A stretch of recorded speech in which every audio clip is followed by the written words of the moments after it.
So yesterday, Pokemon officially released a trailer for the upcoming expansion pass, the Isle of Armor, as well as the Crown Tundra, which are both coming in June, and the Crown Tundra coming out later this year in fall.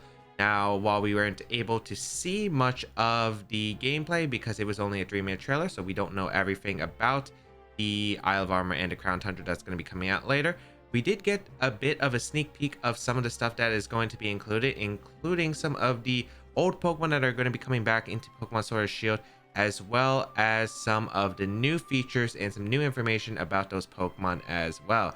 And I'm going to be breaking down everything we got information-wise from the trailer of Pokemon Sword and Shield, the expansion pass that we got, the 3-minute trailer, and I'll be breaking down all the information that we were able to get through the Pokemon website, because after the trailer they updated their website and included a lot of information about some of these Pokemon. So I'll be breaking down all the things that I think are going to be relevant to competitive play and making this video so it can be easier for you to understand. Let's get into it. So the first thing I want to go over is going to be all the old Pokemon that are going to be relevant that we saw in the trailer that are going to be coming back to Pokemon Sword and Shield. I'm going to be trying to not cover any of the Pokemon that we already knew from the first trailer that was announced a few months ago, but going to be covering all the Pokemon that we saw that in this new trailer that was included in the previous trailer that are going to be coming through the expansion pass. So the list of Pokemon include the following, and you'll be seeing on the screen: Tauros, Crocodile, Scizor, Exeggutor, Talonflame, Dragalge, or Dragalge, however you want to pronounce it, Politoed, Kangaskhan, Mienshao, Kingdra, Magnezone, Chansey, and we already knew that Garchomp was coming out. I don't know if they were officially confirmed that Metagross was coming out, but Metagross is coming out.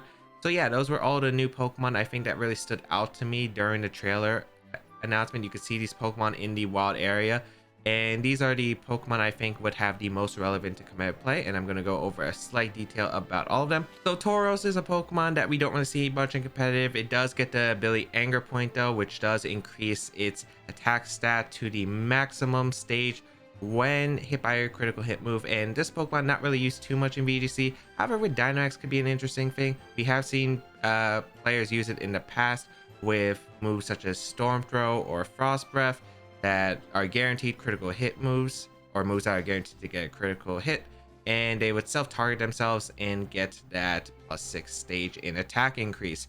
And with Dynamax and Tauros being really fast, it's actually not that bad. It's like 110 base speed, if I remember correctly. I believe it's 110. And yeah, it could be a really strong threat under Dynamax potentially, depending on the circumstance. So that is something that could be aware of. Crocodile can also do the same thing. It also does get anger points for ability, and it does have a move called Power Trip if it is included in Sword and Shield, which is going to be, well, I believe it is included in Sword and Shield actually.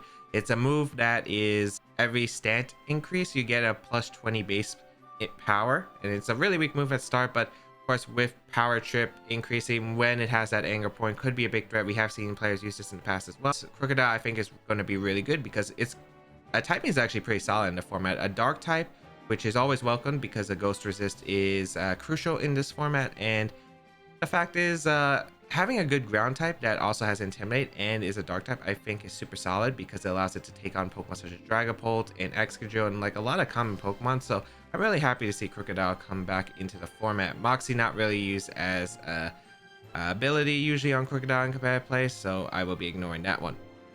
We have Scizor coming back, and Scizor was a pretty big thing back in 2012 and 2013. It did get a Mega Evolution back in Gen 6, but not really a huge factor, I think, because Mega Evolutions will most likely not be coming back.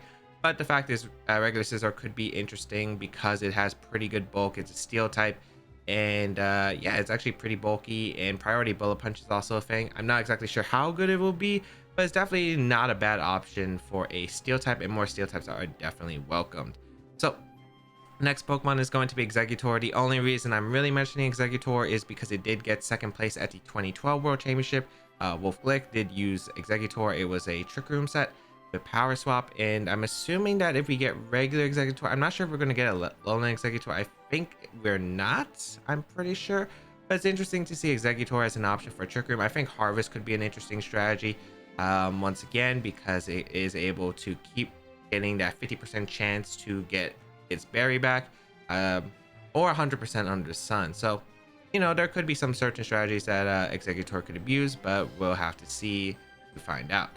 Next is going to be Talonflame, and Talonflame is also a really interesting Pokemon. It does have some really good use. It was very popular back in 2014, kind of fell down in 2015 and 2018, was pretty high usage in 2016 as well. It's a flying type Pokemon with the ability Gale Wings, which allows it to get priority with its flying type moves. Of course, they did change it in Generation 7, so flying type moves will only have that priority effect if the Talonflame is at full HP, which kind of stinks, but having a priority max airstream is actually pretty cool. It can outspeed certain Prankstermons. And yeah, just having that priority I think could be really cool with that max airstream support. So it is also a really fast Pokemon. It does get access to Taunt and Will-O-Wisp. Swords Dance, even if you want to use it as an offensive set, I think it has quite a bit of option. Next Pokemon is going to be Dragalge. I believe that's how you're going to be pronouncing it. So Dragalge I think is also an interesting Pokemon. It's a pretty strong poison dragon type.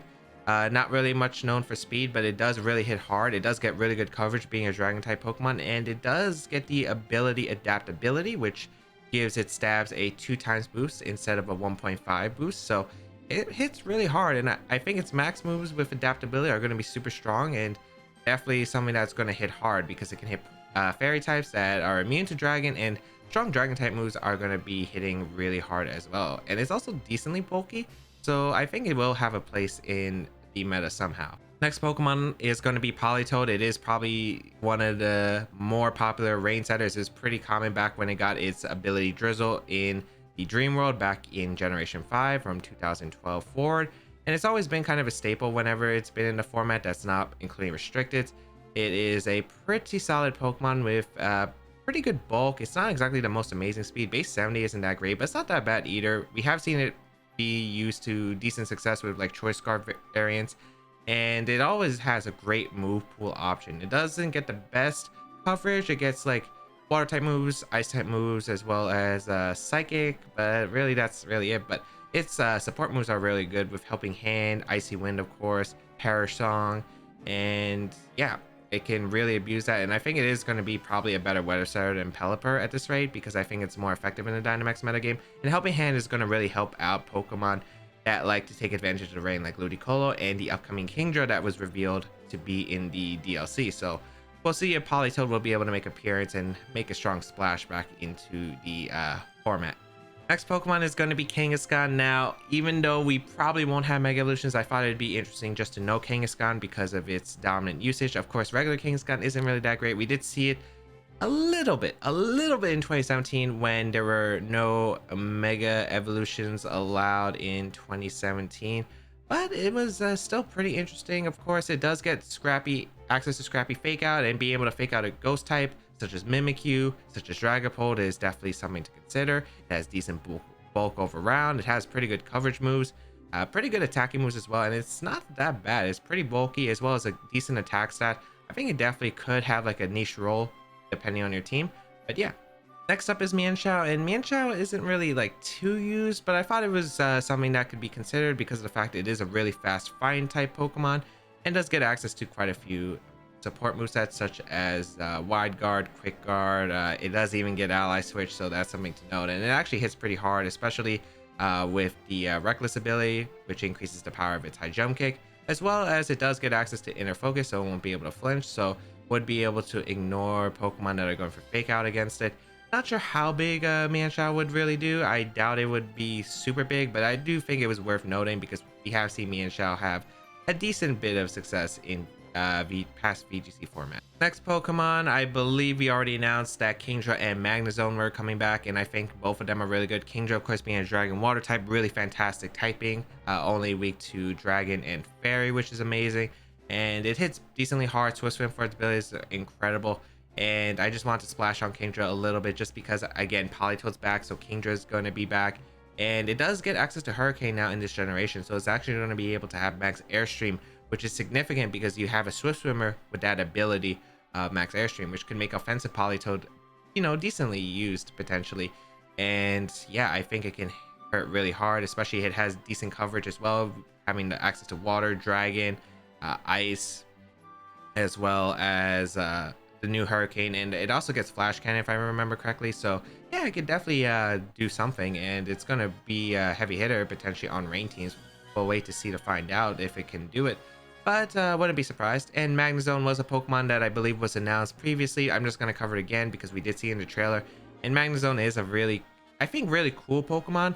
We didn't really see it used much in past VGC, but we did see it most likely. 2017 was probably its best year, being able to do decently well, especially at the international level stage. And of course, having that Magnet Pulver's ability is also really good. Being able to trap steel types, such as like Excadrill, Corviknight in the meta. It might be more relevant in singles, of course. But I think having Magnezone overall is actually pretty cool because, you know, you could maybe find game plans where you could trap steel types in, and you can set up for your fairy types or Pokemon that are just weak to the steel types, or Pokemon that just are walled by your steel types to set up. So I think it could be cool. I did lose Hidden Power, unfortunately. Hidden Power Fire was a big part of the way it countered Pokemon such as Ferrothorn, but being able to lock in such as a Pokemon like Ferrothorn, for instance, and have like a fire type next to it, like an Arcanine that could just flamethrower to Ferrothorn, I think it allows it to be much better.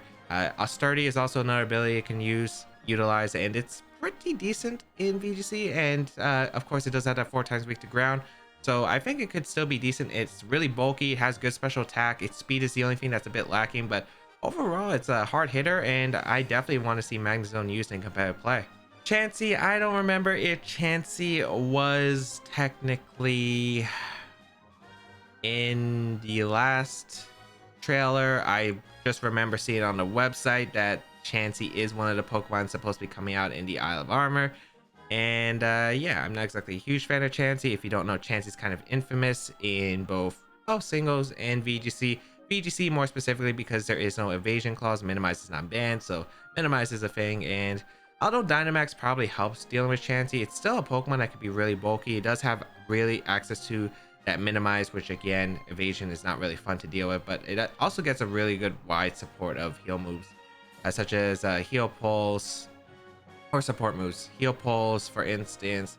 Trying to think about others. It doesn't get toxic this generation, I think, unless we see it as a move tutor or a TM or something that's going to be coming in a Sword and Shield. So that's at least a big thing, that it won't be able to get toxic unless it comes back into Pokemon Sword and Shield. So that's at least one positive. It can't stall out. But it does get like Seismic Toss for a good damage. It has a crazy amount of HP, of course.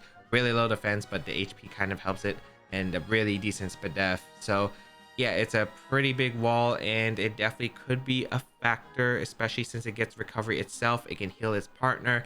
I believe Chansey also gets ally switch, which could be a factor as well. It's just a Pokemon that could be really annoying to take down potentially.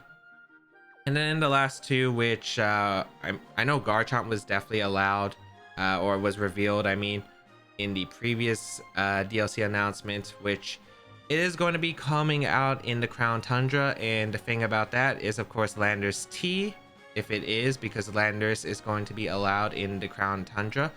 If we had to reveal Glass, it probably makes Garchomp a little bit more irrelevant, but still an interesting Pokemon. It has really good stats overall, pretty high attack, speed, and decent bulk as well. It's a really overall solid Pokemon. It gets access to Sword Stance. Ground and Dragon is really good offensive typing. It can do a lot. It gets really good max moves as well, especially with its coverage. Like, it can get both access to Steel Spike and Max Quake, which are really great defensively, as well as Max Dragon to lower the opponent's attack. I think it could be a really solid Pokemon. It's really fast as well. Base 102 speed is incredible, especially in a format like this. It can also be Charizard, for instance, as well. I think it's an overall solid Pokemon. And Metagross, I think, is a really solid Pokemon as well. Of course, it does lose the Mega Evolution. The Mega Evolution for Garchomp isn't really a big loss because, like, no one really used Mega Garchomp as much. Only a few players have. But Mega Metagross is definitely was probably one of the strongest Pokemon back towards the end of the Generation 7 season. And yeah, regular Metagross still not bad in this generation. Clear Body does make it really good because it won't be affected by max moves that lower stats, and it can increase its own stats with moves such as like Weakness Policy. Back in 2017, a huge part of Metagross's game plan was having that Weakness Policy, using Bulldoze with your partner to slow down your opponent's team and activate that Weakness Policy on Metagross. Metagross's speed wouldn't be activated, or speed wouldn't decrease because of Clear Body, the ability, and then it would be able to do a lot of damage. And with the dynamic speed change, that strategy is actually even stronger, especially with Dynamax. So it does have good access to the coverage moves as well. It's got a wide variety from ground to steel as well. Psychic is pretty good.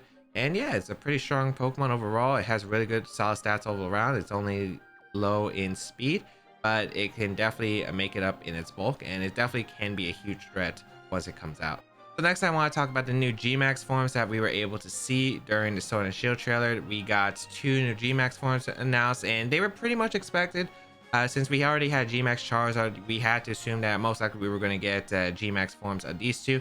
And of course, I'm talking about Gmax Blastoise and Gmax-Venusaur. So we finally were announced of those Gmax forms and their designs, which also they look really cool, especially Blastoise. I really love Blastoise's design for its Gmax form.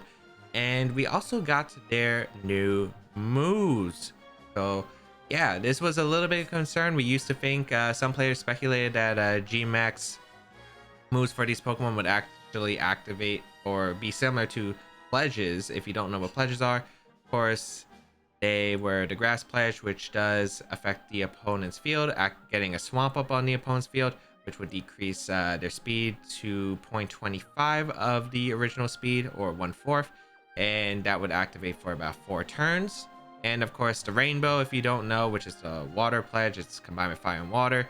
It summoned the rainbow, which means that all secondary effects have a 2 times increase of happening. So like air slash, 30% chance to flinch, now it becomes 60% chance to flinch. So we ended up getting the information, and I'm actually going to pull up my phone to remember what these moves are called.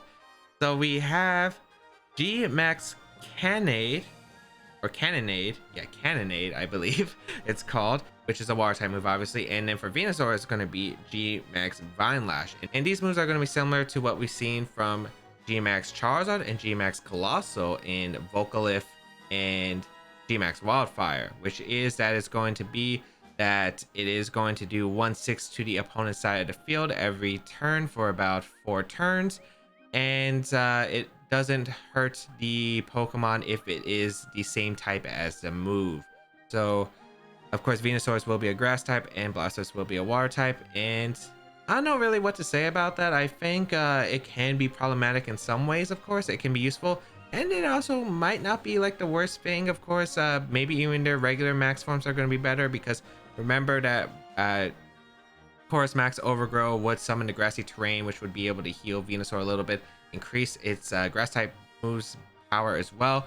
And then Blastoise could set up the rain with Max Geyser, and then also heal itself because of its ability Rain Dish. So don't know if these are really improvements, but I do think it does have benefits as well. So can't really say how far that would be going. I think Venusaur probably got a little bit more of the edge, because a lot of Sun teams do run Charizard plus Venusaur, and having that threat, especially with Sun teams, being able to have that option for like getting consistent recoil, that can really screw up calcs when people make damage calculations for Sun teams. It could definitely mess up their game plan. So it's definitely going to be interesting to see how those Gmax moves will be utilized, if they are.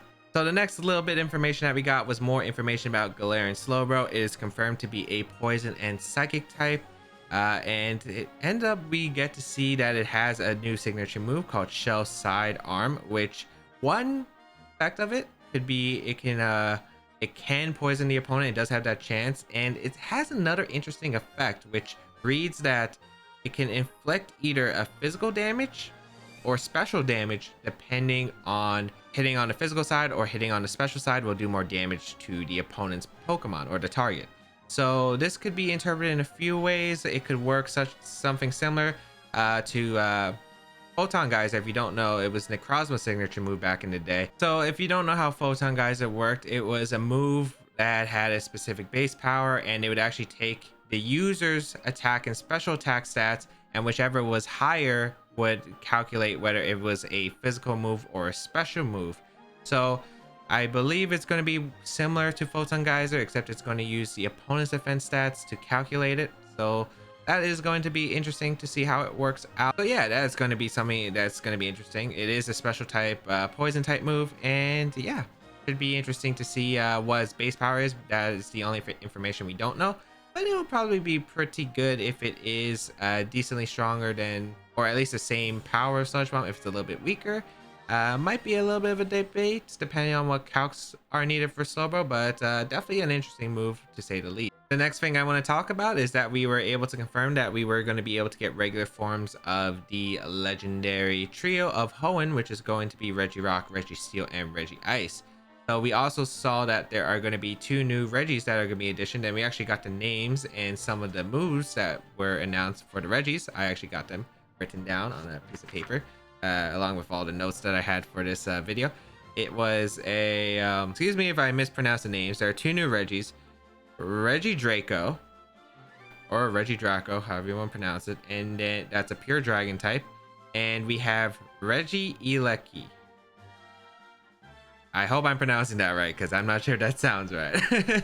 Now, what we saw is that one, they have new exclusive abilities that we actually have no information of. I'm assuming that we're going to be able to get them once, of course, we're going to be able to identify them once the game comes out, but we're not going to be able to have any information to speculate on those abilities. I'm assuming that it might be similar to, of course, the clear body, like the original Regis, but we have no idea. And then we got signature moves for actually these 2 Regis. So we got a Regidraco having a dragon type move known as Dragon Energy, and it seems to work similar to moves such as Water Spout and Eruption. The more HP the user has, the more powerful the move will be. So we don't know if this is going to be a spread move or not. I do not believe it was actually confirmed during the trailer, and I looked back and it didn't seem like it. So we don't know if it's going to be a spread move or a single target move, and it could be really good depending, of course, on the stats. We actually don't know anything about the stats either, so I can't really speculate too much. But it does sound like a really good move, especially if it's a spread move, and if Regidraco has the stats to match up for it, it definitely could be a really powerful dragon threat. Then the next Pokemon, of course, we got Regieleki. I don't know, Eleki, however you want to pronounce it. I feel like they could have just called it something else, but of course, so they get a new move called Thunder Cage. And if you don't know what Thunder Cage is, we don't know if it's a spread move or a single target move. It seems to hint that it's going to be a spread move, but I don't think we had any confirmation. But what we were able to see is that it not only is a strong electric type move, we are also able to see that it damages the opponent every turn from about approximately 4 to 5 turns. They actually said 4 to 5 turns. It wasn't actually clarified. It can damage them for each of these turns, and it also prevents switching. So I don't know, because it's a little bit vague. I'm assuming that it's going to be the opponent side trapped. It doesn't say that it's the entire field if it's an electric cage, because it seems like it's someone's electric cage, and you know, like a boxing arena, I'm not sure exactly if it's going to trap all 4 Pokemon on the field in doubles, or if it's only going to trap the opposing 2, or maybe only traps the opposing 1, but it seems to say multiple opponents, so I'm assuming it's like at least the opposing 2, but we can't really say for sure. And we don't know. It also says it prevents it from switching or fleeing. I don't know if this is going to be the case for U-turn and Volt Switch. I would assume it would be able to. Right now I'm thinking it might be a move similar to Sand Tomb and Fire Spin, but of course that's speculation, and we can't really say for certain. And of course, this Pokemon also, with its ability, again, we won't know anything until the game is most likely released, or at least the expansion pass is going to be released, and we don't know anything about stats, so we can't really say much about this Pokemon, if it will be good or not. But it's definitely something unique, and definitely I think if it has decent stats, could be a fun tool to use. So another big announcement was about the legendary trio, this time the Canto Bird trio of Articuno, Moltres, and Zapdos, and we were able to figure out a lot more information about these new forms that seem to be Galarian forms. So what we were able to identify was not only the abilities, but we were also able to see new moves for each of these Pokemon, and here we go. So Articuno, it did become a psychic and flying type, so it's basically a Xatu, but it does get a really good ability in competitive. If you don't know what competitive does, whenever your stat is lowered by a stage, such as something like Intimidate, where it lowers the attack stage by 1, it increases its special attack stat by 2 stages, and that is a really good ability. We've already seen it. Milotic has pretty good success in VGC 2020, and this competitive Articuno could definitely be a huge threat depending on its stats, and type is not that bad either. It's definitely better than its ice flying type, which was like quad weak to rock and just like pretty dreadful competitive wise. But yeah, with this new typing and competitive for its ability, it can definitely have a lot of good usage depending on its stats. Of course, we don't know any of the stats of the birds as well as the Reggie trio, so we can only speculate for now. But right now, with the information we got, it's actually seeming pretty good. We also have the fact it is having a signature move called Freezing Glare, which is actually going to be a psychic move, which has a chance to freeze the opponent. Now this is a little bit concerning depending on the chance, because of course a freeze is one of the most annoying statuses in the game, where if you're frozen you have a chance to fall out each turn and there's no limit to how many turns you could be frozen. And yeah, so most moves, pretty much every single move that has a chance to freeze only has a 10% chance to freeze, so I'm hoping that this move only also has 10% chance to freeze. But if it does have a higher chance, this could get a little bit out of hand, but not exactly the worst scenario, especially since it most likely does seem to be a single target move. If it's a double target move, it's really going to depend. So yeah, next we got Moltres, and Moltres probably got the short end of the stick compared to the others, like a certain Gen 8 starter, which we'll be going over later. Its ability is Berserk. If you don't know what Berserk is, Drampa also got Berserk for its ability. It is an ability where if your Pokemon goes under or beneath 50% of HP, it will get a special attack stat, and it doesn't activate only once. It can activate multiple times. Let's say you heal up a little bit from like a berry or leftovers and fall back below under 50, you can get another special attack stat. Not exactly the worst ability, but it's pretty lacking compared to Articuno's competitive and Zapdos is Defiant, which we'll talk about later. So we have Moltres with its Dark and Flying type as with Berserk for its ability, and we also saw it having a signature move called Fiery Wrath, which is a Dark type move, and it has a chance to flinch. So really, it doesn't seem super special. It just seems like Dark Pulse. It really does. I don't know if it's going to be stronger to make it worth it. Maybe it has a higher flinch chance. I'm really hoping that's not going to be the case. I'm hoping like these moves are just stronger with like maybe a 10% chance for these secondary effects. But yeah, only time will tell. We'll see when the expansion pass comes out, I guess. And then the final one we're going to talk about is Zapdos, which is pretty interesting. It's a fighting flying type, so basically a Hawlucha, and it gets Defiant for its ability. If you don't know what Defiant does, we already talked about competitive, where it's basically competitive, where if you get a stat lowered, this time your physical attack stat is raised by 2 stages. So definitely interesting. And yeah, a fighting flying type, pretty strong coverage potentially, and has a signature move called Thunderous Kick, which its secondary effect is also kind of random. It has a chance to lower the opponent's defense, and that's really it. It's a fire type move. We don't know its base power once again.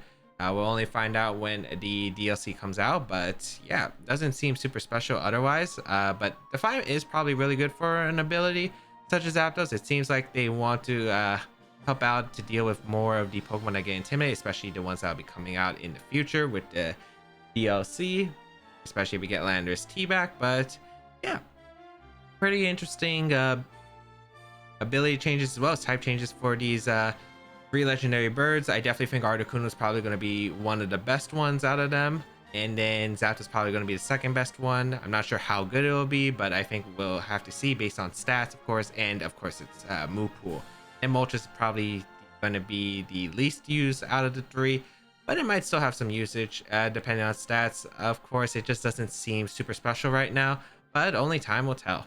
The next one I want to talk about is going to be the legendary Pokemon in the Urshifus, and apparently, according to my Twitch audience, I hope they're not lying to me, but apparently in one of the trailers it said that these Pokemon would be allowed in competitive play. So I don't know if that's going to be in VGC or not, because I thought these were Pokemon that were mythical Pokemon originally, so I don't know if they're going to be allowed in VGC ever, but I might as well talk about them just in case they are. So we learned, of course, in the last DLC a few months ago that these Pokemon do have 2 different styles, and depending on their styles could change their typing. And today we learned about their Gmax moves for their signature ones. So what's interesting is these Gmax moves are pretty interesting to say the least. So Urshifu has 2 different styles. Single strike style has a move called Wicked Blow, and the rapid strike style Urshifu has a move called Surging Strikes, and both of these moves are guaranteed to crit according to the information. And yeah, also another factor is their abilities for both of them is an ability called Unseen Fist, which deals damage when it attacks with moves that make direct contact, even if the target defends itself by using moves like Protect. So what could this mean? There are two different possibilities. One, it could completely just ignore Protect and Max Guard, for instance, and do the full amount of damage.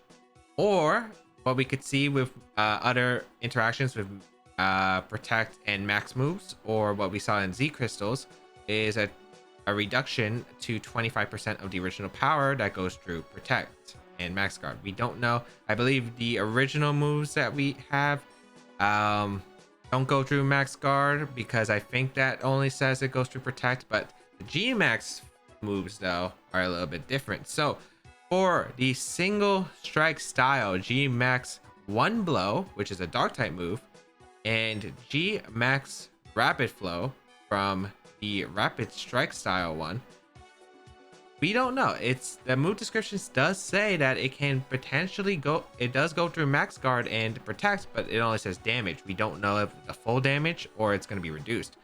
Hopefully for balance sake it's going to be reduced damage, but if it goes, if they're Pokemon that can just ignore Protect and Max Guard fully, it can be a little bit concerned. Of course, we don't know all the stats of these Urshifus, and yeah, I guess only time will tell, especially when we figure out if they're actually legal in VGC or not. It seems like they are going to be at some point according to the trailer, but yeah, let me know your thoughts down below in the comment section. So another thing that we were able to get from the DLC expansion pass, which was actually this was really hard information to find. Actually, I was only able to find it on Twitter. So there are two new moves that were announced through move tutors that are going to be in the upcoming expansion pass, which one of them includes a move called Grassy Glide. So Grassy Glide is a new grass type move that has high priority when used on grassy terrain. We don't know the base power, we don't know if it's physical or special, but it's interesting to see high priority. Now, I wonder if that's only going to be like a +1 like Gale Wings does for flying type moves, or if it's going to be even higher potentially. Could be a really strong option. We also got the move known as Burning Jealousy, which is a new fire type move where when it hits, it deals damage to all opposing Pokemon and burns all opposing Pokemon that had their stats boosted during this turn, which is really interesting. So it can get a guaranteed burn if a Pokemon did get some kind of stat raise during the turn, or at least before the move connected. So yeah, it's definitely interesting to see these moves. Again, we don't know if these moves are going to be physical or special, and the reason I'm not really speculating too much of them right now is, one, we don't know the base power and the accuracy of these moves, which I think are really big determiners of how good they can be potentially. In my personal opinion, I would say that if these moves are less than 70 base power and at less than 85% accurate, or potentially less than 85% accurate, I don't think these moves will be like as good. But so we don't know, depending on these moves, we don't know their base power or their base accuracy, but yeah, it'll be interesting to find out. Maybe these moves will be better than Flamethrower or Energy Ball. Maybe it'll be physical, so maybe it has more usage. But yeah, only time will tell. Again, we don't know much about these moves other than the description, so we don't know if it's physical or special, and we also don't know their base power and accuracy. So they could be either really good or really mediocre. Another thing that was announced today, and something that I thought was really interesting, doesn't have as much relevant to command play, it's more of an item towards the game, and that was an item known as Max Soup, which is something that you can get during the Isle of Armor, I believe. That was announced, and what this item does is, so when a Pokemon drinks this item, it will actually have access to its Gmax form instead of its regular form. So this is most likely how you're supposed to get the starters, the hidden ability starters, which we'll be talking about in just a moment, their Gmax forms. So really happy to see that they implemented this item. It's also really good for players who aren't able to get the raids in time, and are able to still get access to the Gmax forms even if the event is gone. I really do like this change. It's a great quality of lifestyle and was really something I hoped that they would implement in the game, and I'm really proud that they did. So definitely not huge on competitive. It just makes it a lot easier to get the Gmax forms and will be important for the Gmax starters. So the final note I wanted to make, which doesn't really have much to do with the DLC because these were actually released earlier.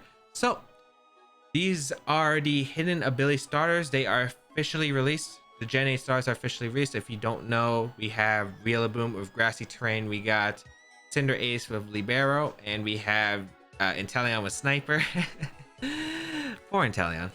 Poor Inteleon. Can't catch a break. But all these hidden ability starters were announced through the Direct. And of course, that it is now available actually as a gift from Pokemon Home. So if you have Pokemon Home and you transfer at least one Pokemon, you are eligible to get all the hidden ability starters. So what does this mean for competitive play? I'm going to be analyzing a bit of each starter. So we have, of course, I think I want to get the Inteleon over with. Sniper is not going to change much at all, if anything. If you don't know what Sniper does, it increases the power of critical hit.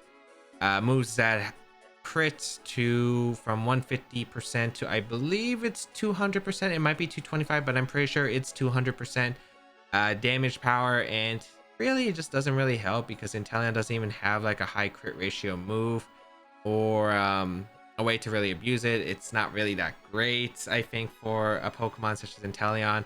Yeah, I just don't really see in competitive play. I think Torrent will still be way better because it'll probably have more access in competitive, or at least you'll find more situations in it.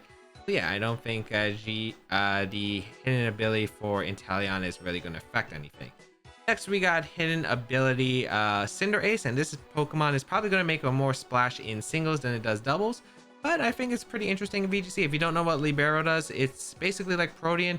Whenever the Pokemon uses a move, it actually changes its type to match that move. So let's say I use Iron Head, Cinderace will change into a Steel type Pokemon until it uses another move. So it's a really interesting ability and it could have a lot of usages. Of course, Cinderace does get access to a lot of good coverage moves. Of course, it gets its signature move Pyro Ball, Fire type coverage, so it can turn back into pure Fire type. It got High Jump Kick, access to fighting coverage. It can, of course, as I said before, Iron Head for its Steel coverage. It does get Bounce, so it can turn into Flying type. It's just got a lot of usages in general. It's definitely still a Pokemon that's frail, but definitely you can play smart with this.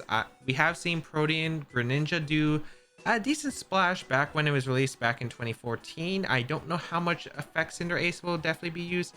It might, increase, especially with these new birds. You might not want to run Intimidate on your Fire type Pokemon, and it also has pretty good max moves in general to abuse this. So it'll be really interesting to see if Cinderace with its hidden ability can make a decent splash into the meta. So finally, we got the big one, I think, for VGC, which is going to be the Grassy Surge Rillaboom. If you don't know what Grassy Surge does, it summons Grassy Terrain onto the field. And yeah, I think this is going to be really good. Of course, it does give bulkier teams a pretty nice advantage. It allows you to change the terrain, which is nice. It powers up its own grass type attacks and reduces Earthquake and Bulldozes and Magnitudes, I guess. I think it also decreases one more, but I'm not really sure what that move is. But their base power is cut in half while under the grassy terrain. So definitely some good points to it. It also probably is decent because Rillaboom always had decent stats overall. It's actually pretty good. It's pretty bulky. It has a good attack stat, and of course does have access to good coverage moves. We've seen Rillaboom actually be used a little bit more recently in VGC, even before the grassy terrain was, because of the fact that Primarina is a huge rise, and Rillaboom, of course, being able to hit it heavily with a powerful Wood Hammer and outspeed it. So with grassy terrain, it actually makes a big difference because it's the difference between power. Do more damage to those Dynamax Primarinas and Dynamax Run and Washes. So yeah, it should be something that I think is definitely interesting. It can also use it for its Leftovers Leech Seed set, where it can heal a lot of health back using the combination of the move Leech Seed, Leftovers as the held item, and Grassy Terrain. I think it just got a whole lot better, and definitely I think could be the best of the hidden ability starters and could be seeing a high air usage for sure. So I guess only time will tell. We'll see how much Rillaboom will do. But in my personal opinion, I do think it's probably going to be the best out of the 3 hidden ability starters. And that is going to be it for everything that was covered in the expansion pass trailer, as well as the information that was taken from the Pokemon website. A lot of new information, and it was really interesting to analyze every single one in depth, including all the old Pokemon that were shown in the trailer that are coming back, to all these new Pokemon, the new forms, and speculating how well they can do. Let me know if you enjoyed this kind of content down below in the comment section, and be sure to leave a like down below because it really does help the channel out if you did enjoy this video and found it informative. If you do like this kind of style, be sure to let me know in the comment section down below, and let me know what kind of topics you would like to see me tackle in this kind of style of videos. But you can check out my main stuff down below in the description. All that good stuff will be listed down below, and if you still have questions about the DLC and more of my opinions, you could check out my Twitch channel and my community Discord. You could go join them down below. I do answer questions about that, and yeah, you can ask me while I'm live streaming, or you can ask me in the Discord. Otherwise, that's gonna be it. Thank you all for tuning in. Have a great day, people, and until we bow again, I'll catch y'all later.